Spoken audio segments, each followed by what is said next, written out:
మరి ఇక్కడే నాటకం వేసిన అమ్మాయి ఈ రోజు మమ్మల్ని కాటుకుని చింతామణి నాటకాలు అసలు 20-30 ఆడినట్టుగా మేము చూస్తూ ఉన్నాం నమ్ముతారు.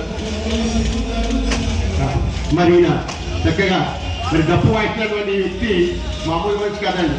సినిమాల్లో కూడా డూపుగా ఫైటర్గా చూస్తూ ఉంటాడు రాజమండ్రి పరిసరాల్లో. మరి అలాగే సోలనగర సలహా సత్యబాబు గారు,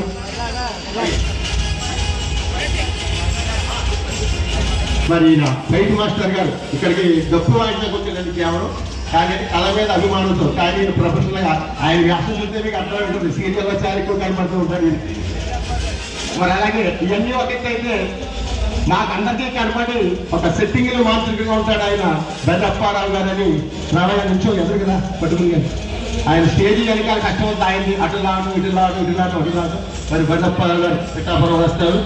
ఆయనకి కూడా మరి యొక్క కళాభవనం ప్రత్యేక వందనాలు తెలుపుతూ ఈ కార్యక్రమం విజయం చేసినందుకు మరి భక్తులందరికీ కూడా శ్రీ శ్రీ సాయి నాట్యమండలి కనకాలపేట అప్పారమాష్టంలో ప్రత్యేక ధన్యవాదాలు తెలుపుతూ చక్కటి కార్యక్రమాన్ని ఏర్పాటు చేసినటువంటి మరి పుదుచ్చేరి కళ సంవత్సరం దాకా వారికి కూడా ప్రత్యేక ధన్యవాదాలు. మాస్టర్ గారు ఒక 2 మాటలు మాట్లాడుతున్నా పోతుంది.